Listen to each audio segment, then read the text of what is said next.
Welcome back to America's Fractured Politics. Today I'm pleased to have with me Dan Schaefer.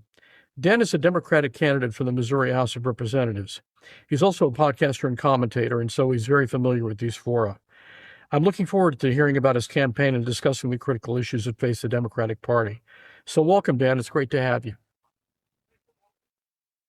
Well, thanks, Mark. Thanks for having me here. I appreciate it. I want to dive into a couple of questions. Sure. I think the first of all is, why are you running? What motivated you to run? Well, that's kind of a long-winded answer to that question, but I'll be as brief as I can. I've always been interested in politics, and in 2016 election, my interest actually turned into high gear with the when Trump won. I wasn't sure what direction this country was going, and so I decided to look around. I wasn't happy with the Democratic Party, wasn't happy with the Republican Party, and decided to just look around and see what happens. I found a third party called the Alliance Party. I joined them and stayed with them for about 2 or 3 years. Ended up being the in title anyways, the Missouri state chair for their party. But during that time, I started doing podcasts for them. I did over 100 episodes for them, and kind of grew disillusioned with the party after a while, so I branched off, did my own podcast for a while called Democracy on the Move. And doing all these podcasts, it sort of educated me as to what's really going on in politics in the United States. I interviewed people all over the country. And so when the 2020 election came up, there was nobody running for the Missouri House of Representatives where I was. I thought, well, that's not good. So when 2022 came by, it happened again. So finally, in 2024, I contacted the Democratic Party and says, how come you guys don't, put someone else up here? And they said, well, how would you like to run? So I had to join the Democratic Party and then decided to run. And, it's not because nobody else is running, but I just felt that there was no choice out there. People weren't being given a choice. Missouri seems to be drifting further and further to the right, much to the chagrin of everybody in Missouri, much to the chagrin of a lot of people in Missouri who weren't really supporting what was going on. There's this dichotomy in Missouri that when an opportunity comes up to vote on an issue, like we do with the initiative petition, we always vote progressive. We voted for what they call Clean Missouri, which is to clean up our gerrymandering maps. We supported the women's right to choose after Missouri made it illegal. We supported. We did not support right to work. Right to work was pushed upon us by the legislature, and we had an initiative petition that pushed that one back. So at every opportunity, Missouri votes on issues progressive, but then when they vote for their candidates, they vote for the most regressive, most conservative candidates, who then go in and redo everything that we've done on the progressive side. So they're voting right.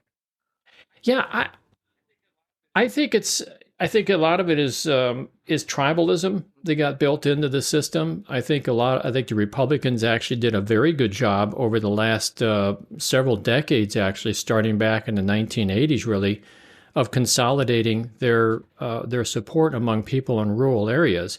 And Missouri is largely rural; it's not completely rural, but they've made a lot of inroads, both with religion, with politics. And just general with culture, with the gun culture out here. And they've identified on every one of these issues, they've aligned the Republican Party with those issues. And but now we're seeing the extremist result of that. And I think a lot of people in Missouri are getting scared. They're, they say, well, maybe we took a step too far here because our legislators are really getting out of touch with what we want. They keep reversing our decisions. And they keep disregarding the people. I'll give you an example. Missouri's police, the St. Louis City Police Department, was under the control of the state in Jefferson City, which is our state's capital. a commission was appointed by the state to oversee the Missouri Police Department. The St. Louis Police Department, as well as the Kansas City Police Department. And this is left over from the Civil War. St. Louis broke free from that in 2013. And just in the last year, the legislature decided to reverse course again and seize control of the St. Louis Police Department, citing, crimes out of control and mayhem and everything else. All the usual stuff, but what they don't tell you is that on a per capita basis, St. Louis is not the most crime-ridden city in the state. In fact, I think it's a city called Potosi. It's a small town. Their crime rate per capita is much higher. Springfield, the same way. Springfield, Missouri, which is down near Branson, much higher crime rate. So, but this is these are the excuses that the legislature. That I think are they're power hungry and they're going for the power, and so that's what they're doing. And I think people are getting tired of it. People don't want to have this control anymore. I can come up with more examples for you, but that's tell just me about one. the district you're running in. Where is it? Tell me about the demographics, the politics. Sure. Well, the demographics, first of all, the geography it's in what's called Jefferson County, and Jefferson County borders St. Louis County, so it's just south of St. Louis County.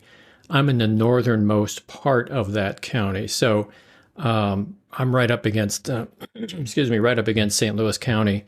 So we have a lot of suburbia area here, but we also have some rural areas in my district, which is kind of interesting. So we have a combination of two.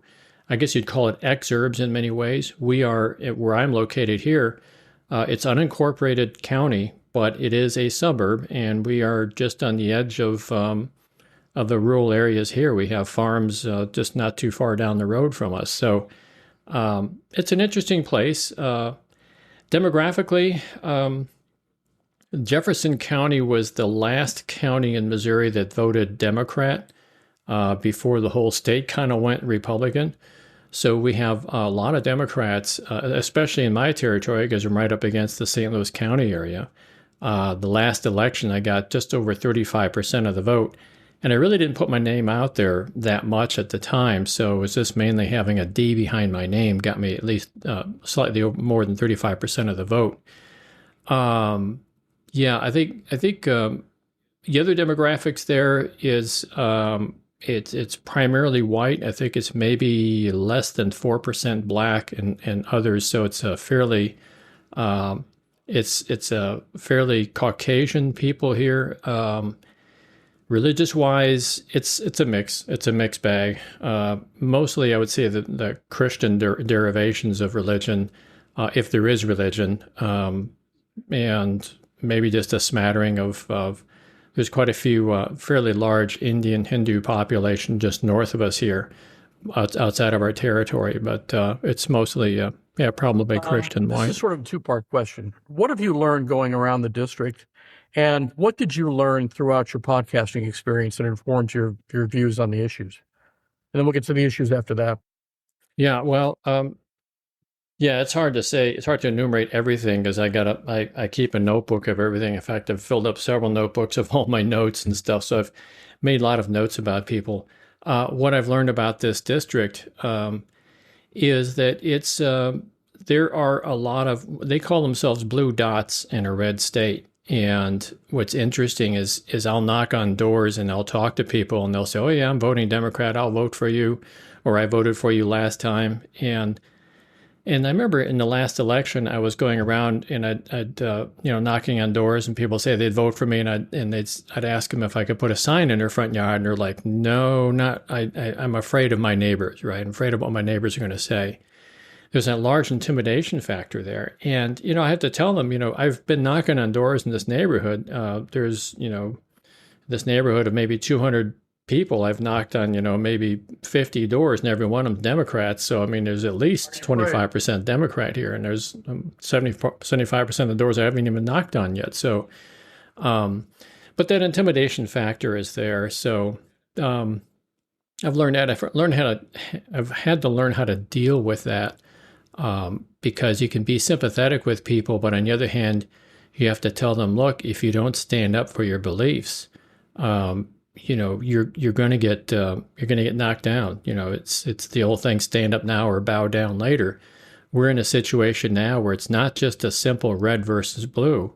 It's getting I wouldn't say it's violent, but it's people are afraid. I think the fear of violence is much higher than the actual violence itself. But people are nevertheless afraid, and that's. I think they're finding their courage now. We've had lots of protests over this year, and more people are turning out.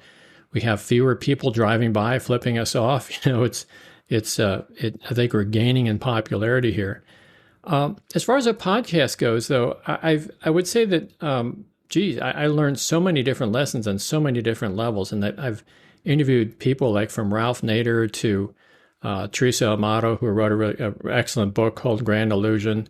I interviewed political scientists. I've interviewed prisoners. I've interviewed defense attorneys, etc., and just sort of painted a collage of what's going on across the nation. The podcast really focused on focused on nationwide issues instead of state-based issues. But nevertheless, the lessons are there.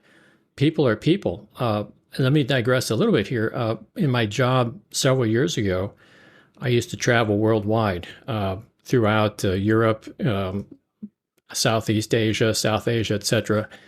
And one thing I've noticed is that when I talk to people, no matter where they are, I could be sitting in a cafe outside of Bangalore, India, or something like that. I start talking to people one-on-one. I find out they're the same. They're all worried about their kids. They're worried about their job, their security, they're making their car payments, etc. And they all want to have a decent and safe environment to raise their kids.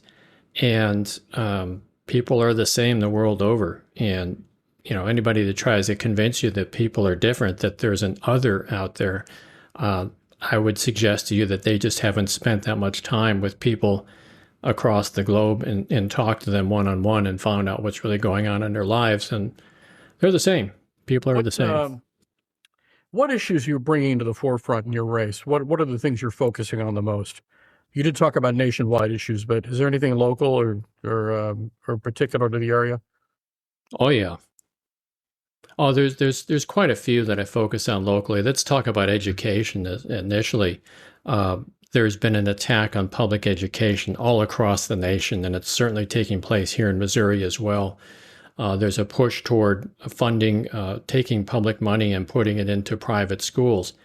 And there's different squirrely ways in which people try to do this. They try to create school vouchers. They always try to advertise it under the banner of school choice or parents' choice or parents' rights. And it all boils down to the same thing, and it's taking money out of the public till and putting it into private schools. And there's three major ways that's happening right here in Missouri. And another thing that's happening in Missouri is that the state is slowly choking off funding for schools, for education, both K through 12 as well as college. And they've been doing this for a couple decades now. And now they point to the performance of schools, which Missouri actually doesn't do that bad. At least the schools in my district here are actually not doing that bad. They're doing fairly well. But nevertheless, they'll point to some school, they'll find a school district somewhere or another and say, well, see, look at how bad the education is getting. And I say, well, yeah, you've been defunding these schools for a long time. Missouri teachers are among the lowest paid in the nation. What do you expect? And it's getting worse because like I said, they're redirecting this money off into private schools. So that's a tough one to fight because there's a whole lot of people, from the from the Heritage Foundation on down, and all their little sub foundations that find their way into local areas here. A place called Show Me Institute is one of them, that they publish paper after paper after paper saying how bad education is and how much private schools are needed and how much charter schools are needed.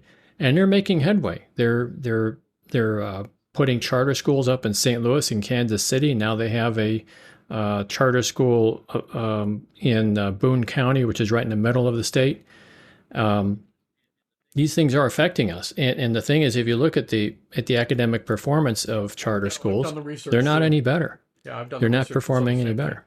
Yeah. So it's you get some that are better, some that are not as good. But overall, what really makes the difference, though, are the schools that are funded very well. We have the most funded school district, the most well-funded school district in the state here is in a city called Clayton, which is a suburb of St. Louis. And if you break it down to the amount of money they spend per student per year, it ends up being about $18,000. The public schools out in my area, in Northwest R1 and Fox C6, that's down to around $9,000 to $10,000 per student. So you're going to see some differences there. You're going to see some differences in academic performance. And so that education is a big thing, and I think I can actually reach rural people with that too, because anyone that says we want to privatize our schools, I say, well, great. What kind of bus service does your private school offer you? How are you going to get your kid into the next county to this private school you want to send them to? There's no answers there, right? So, and the people that are sending their kids to the private schools, they're already in the upper echelons of the economic ladder. And so the only thing that these vouchers do is reimburse them some money. It gives money to the people that already can afford to send their kids to private school. So it's really a stratification of our society through education. Another big issue, it's an issue I've had for a long time. It's women's rights. We see now people talking about taking votes away from women, the right to vote away from women. That's an extreme example, but the way it plays out in Missouri here is through the issue of abortion, they want to take away all of women's rights. And we had a legislator whom I know personally here is a Republican. He has proposed setting up a database where women who are pregnant will have their name in that database. They are considered, quote, at risk for abortion, and it doesn't mean that the woman who is pregnant would voluntarily put her name up there. Someone else could put her name up there. So if you see your neighbor down the street or something, and you notice that she's pregnant, you can put her name in that database. What's a database that then gets tracked by the government? And here we see now the party of small government really trying to expand their footprint into our personal lives and keep track of things like that. We had who's that? Not the attorney general, but the one that keeps track of health. What do they call those guys? But he's at the state level, the state lead doctor, I should say. Several years back, he proposed even having a database that would track women's menstrual cycles. And this is just absolutely, it's ridiculous, but it's an outgrowth of this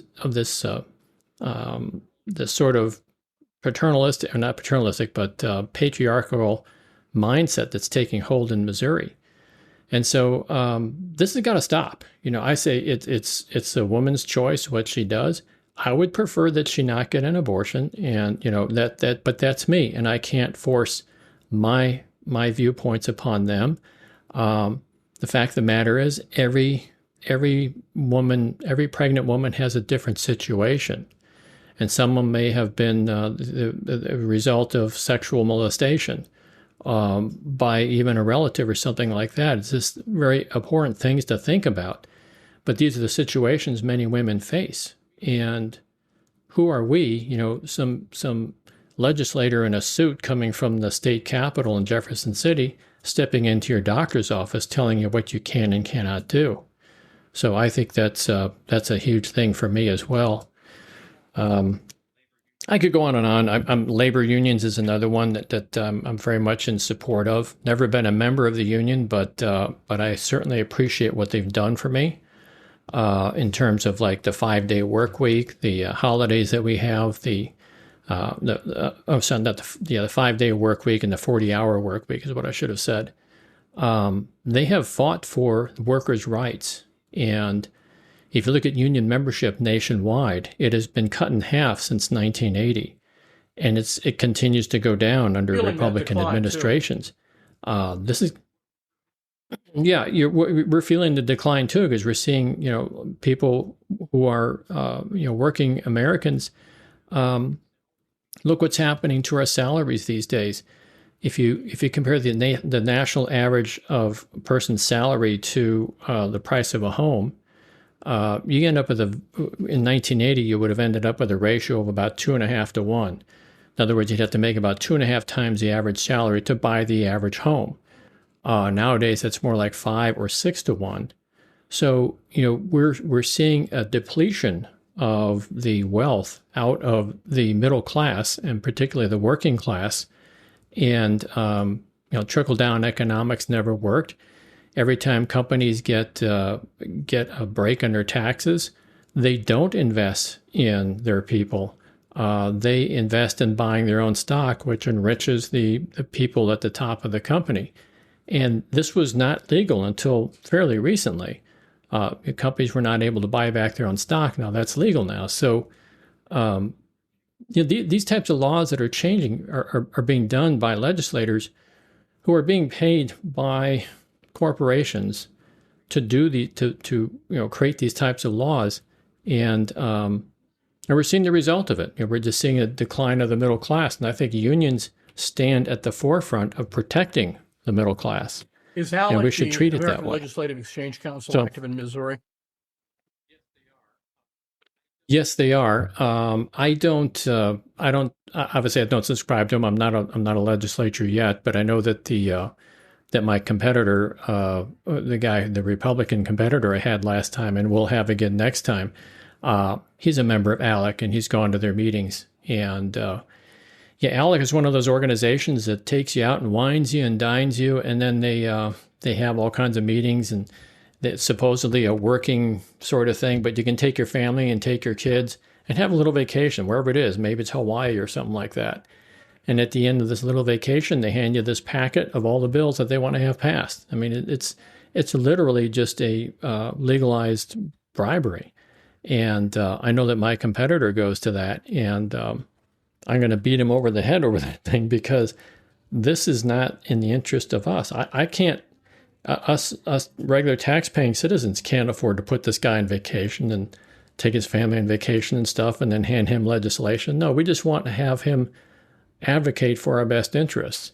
And when they go to these ALEC meetings, they're basically working in the interests of the companies that support ALEC. I want to switch gears to the national conundrum, and that is something I've written about in my Substack and talked about in my podcast. I have the sense that the Democratic Party establishment is doing its best to quash people like Mamdani and other people who have progressive views. And I think that's a potential disaster, because we had a lot of people stay home last time. We have a lot of people that are disaffected over Gaza and other issues. And I think that feeds the beast. And I think unless Hakeem Jeffries and others start realizing that taking money from special interests is going to create a dynamic where the public doesn't buy anything they say anymore, it's going to split the party. And I think it's doing that right now. I want to get your thoughts on that. I'm 100% with you. I was in a meeting, it was several months ago. Hakeem Jeffries was in the meeting, and Ken Martin was in the meeting. He's the leader of the DNC nationwide.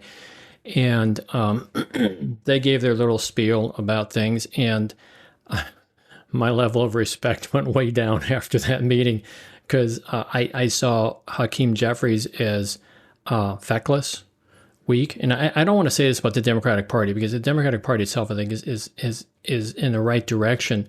But these leaders, I think you hit the nail on the head. They're not really concerned about where America wants to go. They want to make America go into a direction that they want it to go into, which aligns with, isn't too far away from what the Republicans are. I've often said that legislators should wear jackets, just like NASCAR. And the person who sponsors you the most and gives you the most money, they should get the biggest patch on your jacket. So when you're down there on the floor legislating, people can look at you and find out who's sponsoring you. Is it Mercy Health, or is it whatever, petroleum companies or whatever. Yeah, in when you get people like Mondavi in New York, now I don't know a lot about him. I'll preface it by saying that, but I am familiar with the concept of the nail that sticks up gets hammered down sort of thing within the Democratic Party, and that has to stop. I mean, Debbie Wasserman Schultz pulled this thing back in 2016, where she really sabotaged Bernie Sanders and then made sure that Hillary Clinton was the nominee. And I voted for Clinton, but I said this for years before that. I said I know she's got political ambitions. She wants to be president, but she is not electable. She is absolutely not electable just because she has that Clinton name and because of her husband. No fault of her own, unfortunately, because I think she's a very competent person. But she just has that background stuck to her. And the Democratic Party, I don't know why they play these games. I think some of the people that we need to get rid of in the Democratic Party, include people like Chuck Schumer, Nancy Pelosi. And, I'm grateful for the work that they did. There's no question about that. But we need to move on. We need to move forward. I'm not a young guy anymore. I'm in my 60s, but I want to see more young people get involved. I want to have people with younger attitudes. Now, Bernie Sanders is older than me by quite a bit, but the same concept applies. He has a very young attitude and a very dynamic attitude about things, and I think it's an attitude that a lot of people can get behind. And the Democratic Party has just got to get out of its own way. And the only way I can think of doing it is just to do my own show here, where I'll go 15 rounds with anybody I've been on conservative radio talk shows here in St. Louis. I'll go 15 rounds with these guys and I'll show them I can fight. I'm not going to be like Hakeem Jeffries and just hold up these little paddle signs when the president's making a speech to Congress or something. That was the most ridiculous thing I've ever seen. We need to get out there and fight. Just to give you an example, when I was talking about these paddles, when President Trump was doing his address to Congress earlier this year, I think was it Representative Green from Texas that stood up and said something, and they ushered him out. I think Hakeem Jeffries should have stood up and told all the Democrats, "Let's walk out." Because we put up with the heckling of Biden when he was president. We need to show that we're not going to stand for this either. But instead, they held up their little paddles, and I'm like, this is the Democratic Party these days, and I can see why people pull away from it. They don't bother to vote or something, and that's got to change. And I think in Missouri, it's changing. I think from the people I've been talking with in Missouri, our attitude is a little different here. We're going to go our own way. We're the show me state. We're going to do our own thing here. I think we're on the right path here. But nationally, no. I think we need a lot of work. On the national path. And that's something I've spent a lot of time in. I've spent quite a bit of time poring over the contributions that are going to various Democratic candidates or Democratic legislators who are incumbents, and they're frankly awash with money from corporate interests. Awash with money. I mean, some of them are collecting millions. Yes. And a lot of these corporate interests, from what I can see, are sympathetic to a lot of Trump's policies. You alluded to that before. It is true. Yes. And the leadership does not want to be caught between the corporations. AIPAC's another issue. Hakeem Jeffries is collecting more than $1 million from AIPAC every year. Yeah. And he won't endorse Hamdani because AIPAC is basically a wholly owned subsidiary of Benjamin Netanyahu, and Netanyahu has basically said there will be no daylight, there will be no dissent. And so while Gaza is completely trampled, Hakeem Jeffries won't say a thing. And that's going to affect the views of people who are going to vote or who we'd like to vote, who would like to get to vote. And it concerns me because the money is killing us. And we can't do anything about it right now, but that's something that's going to have to be addressed if we're lucky enough to get back the White House and both houses of Congress. I have to do everything I can to keep from screaming and crying at the same time because I see what's going on in Gaza, and to get the real story, you need to read like BBC or Al Jazeera or something. Yeah, you need to You need to get to the international websites and see what's really going on. And I want to scream and cry at the same time. And I was extraordinarily upset with Joe Biden over this thing. I thought he should put the hammer down with Netanyahu. Netanyahu wants to say, well, we're an independent country. We can do whatever we want. We're a sovereign nation. Yeah, okay, but so are we. And we don't have to supply you guys with these bombs, because I tell you what Netanyahu is doing is manufacturing the next generation of terrorists. That's all he's doing, because these kids that are getting bombed, they're getting maimed, their parents are being killed. They're going to grow up orphans. They're going to grow up second-class citizens or third-class citizens. They're going to grow up, and they're going to come back for vengeance, because when these bombs are falling on them, every one of those bombs says "Made in USA," and they know what the situation is, and we are just getting ourselves in deeper and deeper. And not only that, it's the moral question of, we always asked ourselves. I don't know about you, but when I grew up, the Holocaust was a real big thing for me. They showed us the films in school. I remember being in 7th grade watching horrific films of the things that they did to these people, and it had an effect on me. And the effect was never again. And I believe I still believe that we should never allow that to happen again. And yet now it's happening. It's happening. Now Israel might say, oh yeah, but they attacked us October 7th. Well, there's always some casus belli that goes on in these situations. You could track it back before October 7th and look at all the people that were killed in the West, on the West Bank and in Gaza, particularly in the occupied territories, where Jewish settlers would just go out on their own and kill people. And I know it's a tit for tat sort of thing. It goes back and forth, but nobody's been able to rise above this and put a stop to it. And now the whole world is looking at this thing, and I'm talking about everybody, Russia, China, everybody's looking at this thing, and we're all just shrugging our shoulders. And this makes me cry. I thought humanity was better than this. I thought the United States was better than this, and it isn't. And it started under, like I said, it started under Biden. When Harris had an opportunity to differentiate herself on that topic, there was no daylight between her and Biden. She made that very clear. And I thought, well, that's the end of it for her. She's not going to get any more votes, because this, to me, is a turning point for an increasing number of people out there. So this is a tragedy. Trump isn't doing anything about it at all, and he just lets it continue. And it's disappointing. It's disappointing. But you're right. AIPAC has given over $1 million to Hakeem Jeffries. You can go to opensecrets.org and see where all this money is going and see who's getting all that money. And yeah, you see exactly why. It all comes down to money. And to me, it's like, if you're holding a dead child in your hand and a grieving mother standing next to you, how much money is that worth? You can't pay me enough. You couldn't pay me $1 trillion to make me go through something like that. I will not do that. I'm just, I want to keep from jumping on this too much, because I'm really emotional about this. I do not want to see this happen. Is that we have lost the ability to support Israel while at the same time criticizing the actions of the Israeli war cabinet. The money that's going into this is basically going into supporting the Netanyahu war cabinet and its aims.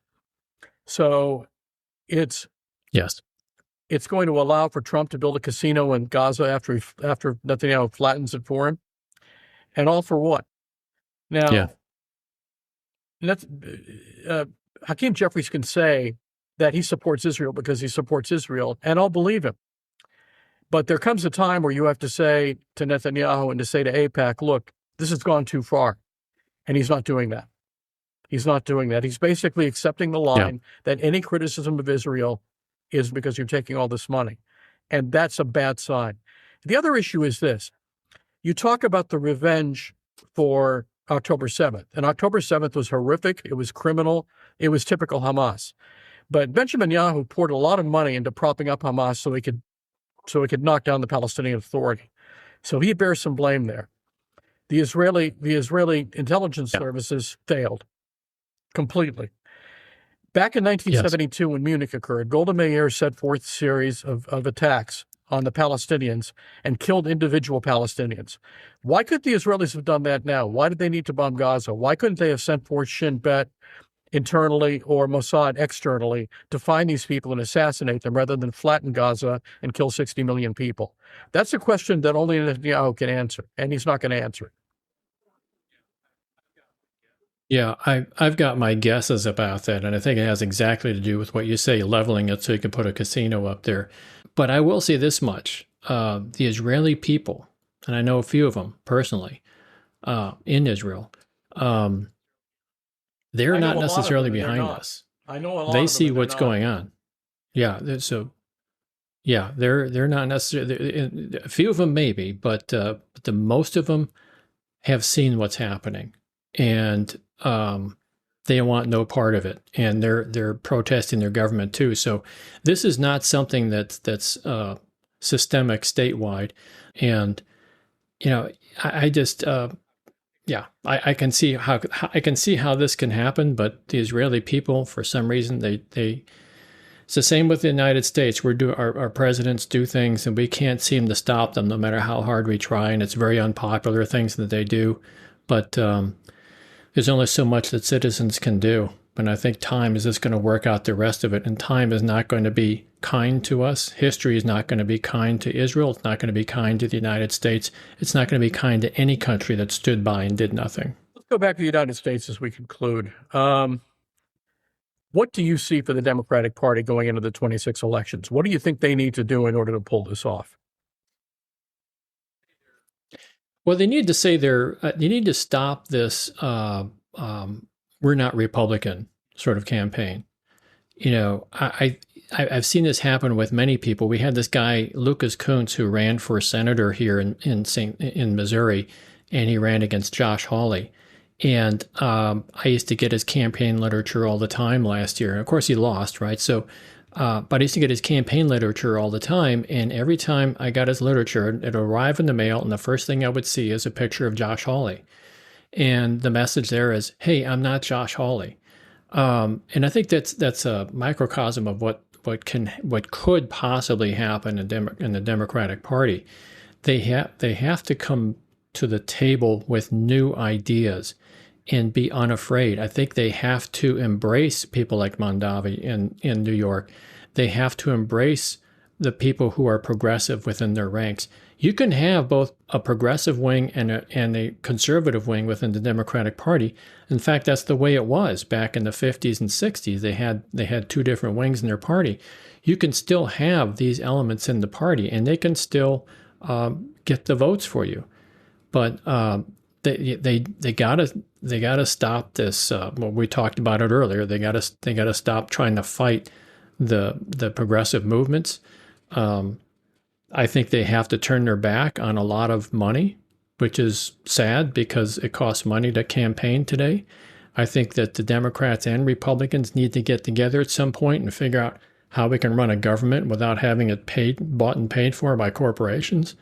I even find my opponent, I'm going to have two opponents, actually. They're going to be primarying each other, and I know them both pretty well. And I went out to lunch with one of them, the guy who would not be the incumbent. I went out to lunch with him a few weeks back, and we just tried to figure out, where we have common ground. And boy, oh boy, we hit common ground right there. When it came to politics, money in politics, he and I we see eye to eye on that issue. And I think there are a lot of Republicans that feel the same way. So we need to have brave enough people to step forward and try to change the dynamic of our politics for the good of the people, not for the good of corporations. So I think the messaging of the Democrats has to change. They have to embrace their progressive wing and work with it rather than shun it and push it away. Is accept the fact that there's a marketplace of ideas. Let these candidates run without stopping them.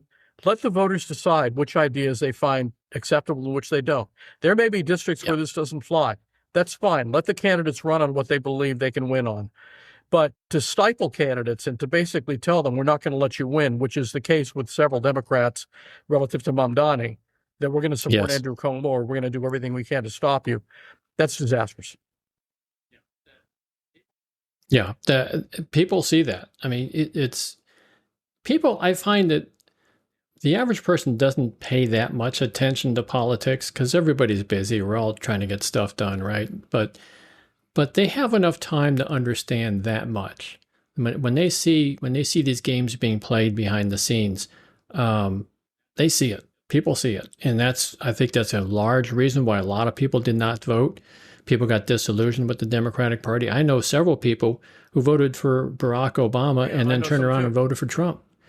You know, yeah, it's and this isn't you have to be sort of careful because I don't want to get down too much on the Democratic Party, not only because I'm running as a Democrat, but I think that there's more hope in the Democratic Party than there is in the Republican Party. I was a Republican at one point. I voted for Reagan both times, but so there is more hope on the Democratic side, and I think there is also hope on the Republican side. But it's going to take longer for the Republicans to recover from this. But either way, we all have to pull together and try to pull this nation together and pull us back from the abyss of where we're going. Because there's a whole lot of people out there that say things like, oh, democracy is overrated. We don't live in a democracy. We live in a constitutional republic, which, I say you're being a knucklehead because they're pretty much the same thing. So, but they really want to change the narrative out there to get away from democracy. And I think that's unhealthy for everybody. I think that's a bad path to go down.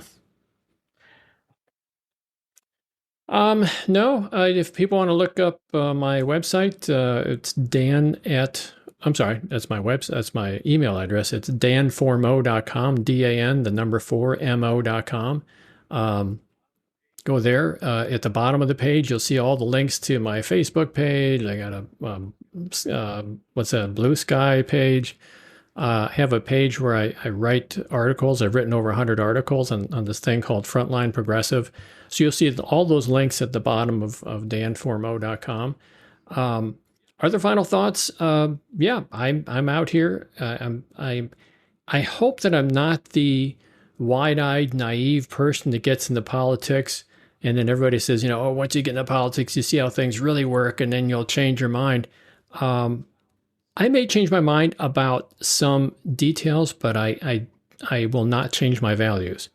My values are with me. And so as I learn more information, yeah, of course, new information comes available. I'm going to change some things, but my values are all the same. And that website that I have, dan4mo.com, is all about my values. If you read it, you see a few things about my issues, but it's mostly my values. I encourage folks to read the website. I encourage folks to vote for Dan who are in his district. I think he's what we need. I think we need a lot more of him. And as Dan said, we need some younger ones too. So my final thought for all of you is to please vote. Come out and vote. Don't pass the opportunity. We're facing peril right now, and I think we need to band together as Democrats and fight it by going to the polls and voting, by campaigning for candidates, and by doing the best we can to make sure that we put out a platform that actually defends and supports working people and shows them what we're going to do when we gain office. As Dan said, if we don't do that, people aren't going to vote for us. So with that, thank you all. Welcome back to America's Fractured Politics. We will see you next time. You're very welcome. Thank you, Mark. Let's let this upload.